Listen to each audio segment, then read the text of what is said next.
Ladies and gentlemen, the two teams submit to Tail and Banbury United.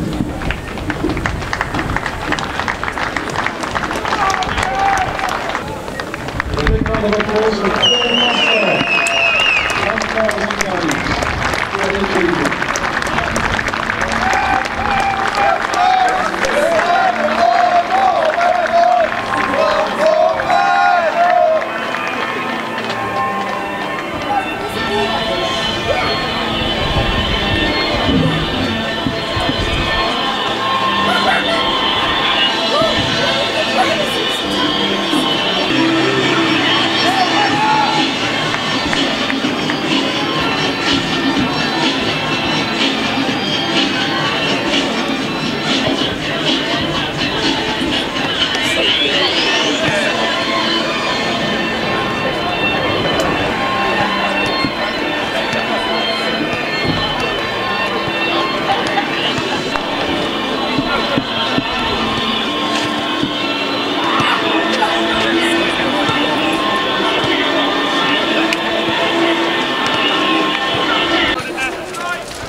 Guy doesn't come in.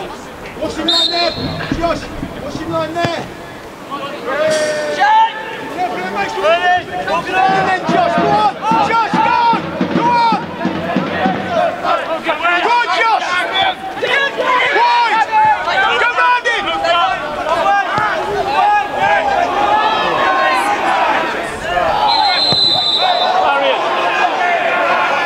Hey, Tony.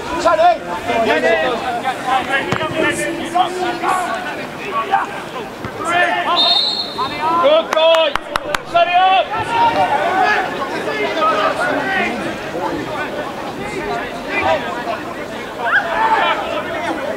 Marius, that'll do!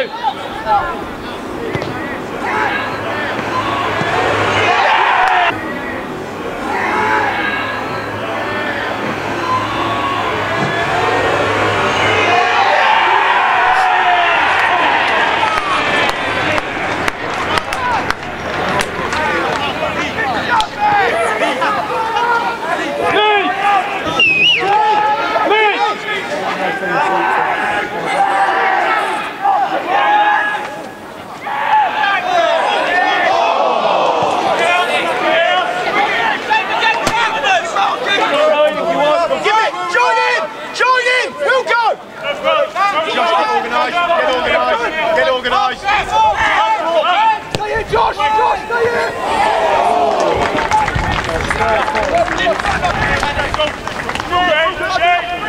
Tell it. Tell it.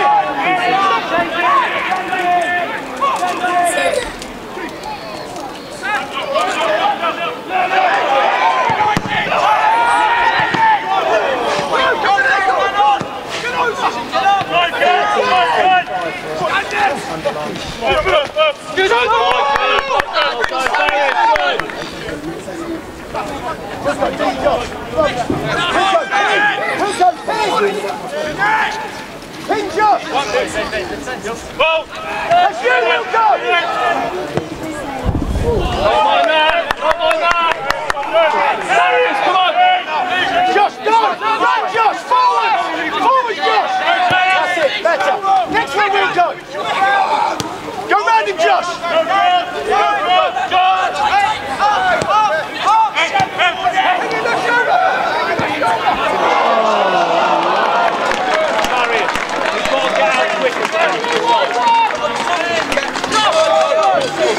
Take 2 yards this way, because you're not far away from getting him in.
Good Jordan, good Jordan. Get the ball!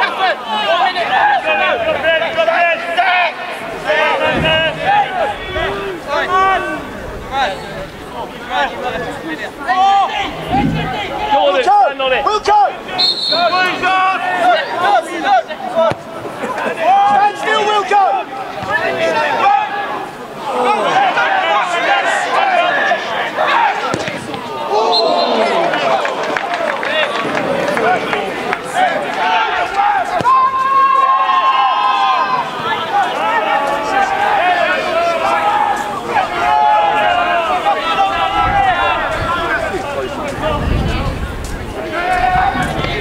Shot!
David, welcome back to SNTTV, home game today against Banbury, and a nice 2-1 win. How do you feel about that? Well, I'm pleased we won the game, obviously. For me, it was a bit frustrating at times. They defended as you'd expect them to, which is, 6 at the back and packed, left no spaces, and that's quite difficult, especially kind of in this country, because we're not used to trying to deal with that. Normally there's plenty of space to get in behind and work the ball in behind. And what I thought was that in the back 2/3 we passed the ball out quite well, but then we lacked quality getting into and when we were in the final third, and that was the frustrating thing, partly because of them defending so deep with so many bodies, so well. So it's not just us. They obviously impacted the game as well, and fair play to them for doing that. But that was the only frustrating thing. I thought, we were getting the ball from the keeper, and we were getting the ball all the way up to the final third with good quality, 3-4 passes, and then it was breaking down. So that's a bit frustrating. But what is pleasing is obviously we kept going and we kept working, and eventually we got the overload that we needed and got a cross in and scored from it. Yeah, we controlled huge aspects of the game in terms of possession, the way we knocked the ball around the pitch, and we were quite calm and controlled, weren't we?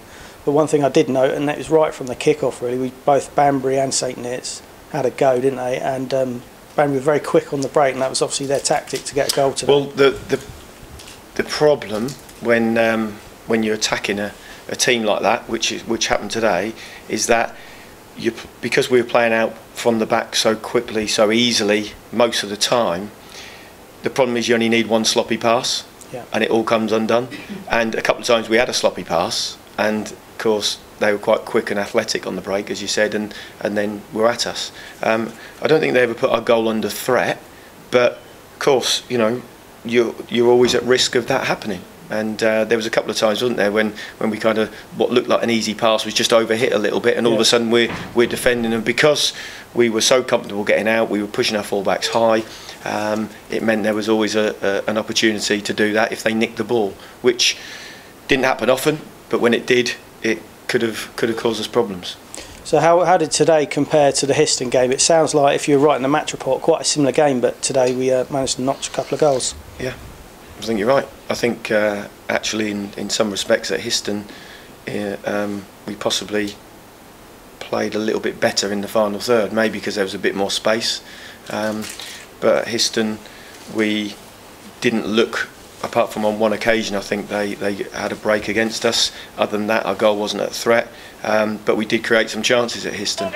Today we didn't really create loads and loads of chances, but if you keep knocking on the door enough and you put the ball in the right areas enough, then eventually something will come for you, and today it did. Yeah, I thought we did exactly that today. We've got quite a midfield now, haven't we? New signing coming today, played very, very well, I thought. We've got a good balance, that's what I like to think. We've got good wingers and good options in the middle as well. What do you make of our midfield now? Well, it's the first time I've been able to put two midfielders on the pitch at the same time. Right. On the first 4 games I was here, we were playing full-backs, centre-halves, wingers. Basically anyone who had a pair of boots was getting a game in centre midfield. And today was the first time we've been able to play 2 out-and-out centre midfielders, although I'm going to caveat that because Mitchell King has been playing centre-half all season. So it's going to probably take him 3 or 4 games to kind of start making the right decisions that you need to make quickly as a centre midfielder. Which I'm sure he'll say that himself. He just needs 2 or 3 games to get used to the game going on around him rather than in front of him. But it's the most natural pairing I've put out all season, since I've been here. And yeah, I think it made a difference. And in terms of our wing play today, I did notice we were using the wings a lot more, and we were delivering some crosses into the box throughout the game, to be honest. Were you pleased with that? Yeah, I thought the first, up until they scored, which was quite early actually, wasn't it? 9 minutes. Yeah, I mean, first 10 minutes, I thought we got round the back of them 2 or 3 times and did really well. There was 2, you'll probably see it on the video, there was 2 where Jack Wilkinson's got in behind their full-back and just kind of left the ball behind the centre-halves in a really good area. I kind of thought in the first 10 minutes, blimey, we could rack a few here today, because we did that very well. And then they scored a goal from set piece, and that probably just got us a little bit frustrated for a long period of time. I've had a little look at their goal on the video, and it looks like the guys finished it really, really well, but the free kick comes straight in, and just one of those occasions where I don't know if we've switched off, but he's just met the ball lovely, chested it, and a sweet finish. Yeah, I need he's to got it too easily, perhaps. I need to look at it before I comment, because I can't. You've had the benefit of looking at it on the video. I need that benefit as well. But for me, that happened. That I'm most disappointed that we gave the free kick away in the first place. Yes. Because that's something that we have done a little bit of work on, and that is something that we didn't do on that occasion. And details can cost you goals, and that was a little detail that we've only just kind of started to implement this week, and we didn't do it. And 9 minutes into games led to a goal. So that's something that we'll pick up again, and hopefully if we don't give the free kick away, we don't give the goal away. I just got to ask you about the lad that came on at half time. I'm not sure of his name. I thought he gave a good performance in that second half. What can you tell us about him? Sam Harty, he's a young player, he's only 20 years old, played for me at Wroxham a few years ago. I gave him his debut when he was about 16, and he's a good player, but he's a midfield player. Right, okay. He's a centre midfielder really. He's moved up to university, not too far away from here, so it's impossible for him to get back to Norfolk to play, where he was playing last year at Wroxham. Played most of the games for Wroxham last season, yeah, we knew we were a bit short in midfield a couple of weeks ago, and I spoke to him. But what he can do, when I played him in his debut, that was at right back, and I just felt today that it was about our full-backs almost today had to be wing-backs. And Max York has defended really well for us so far, and his natural thing is heading the ball and tackling and defending, whereas Sam's a bit more offensive. We did the same on the other side as well. We changed, we put Ferrari on wide left and put Jack back, so at left back, so that we had almost wing backs attacking, because we wanted to get overlaps, and when you're playing against a team who fill lots of the holes at the back and play very deep, that's what you have to do. And fortunately, that's where eventually Sam has played the ball, worked the ball, got his overload, got him behind, and got the crossing which led to the goal. And that's exactly why we made the change, just to try and force that to happen. So everyone goes home happy today. Just thinking about preparation now for next week. We're at home to Wellesley Town, got 2 training sessions. How are we looking in terms of fitness with some of these injured players now? Well, so far as I know, everyone who's played today is fine. We have got Ryan Frater will probably be fine for next Saturday. He wasn't available today. His calf is probably 50-50 today, but there's no point in pushing that one. Yeah, and Dean Cracknell was here today as well. Just seeing the physio, it feels a lot better as well, but I should imagine he's another 3 or 4 weeks away. And Bruce Wilson's probably another 2 or 3 weeks away. Okay. So we've got 1 or 2 players coming back, and but pleasingly, we've also got 1 or 2 players who are knocking on the door now that weren't before. Yeah. Such as Louis Vieira, such as Ebby, who would have been in the squad today, but his train was late. Otherwise, I would have put him on the bench today. And actually, that might have been a really good game for him, because that would have suited him one-on-one. He's a winger or a forward, quick, good feet. He's and the ability to go past people, and that was exactly what we needed today. Yeah. Yeah, we've got a couple coming back, but we've also got a couple coming through, which is good. Okay, good week. Catch up with you next time. Okay, cheers, David. Thanks for that.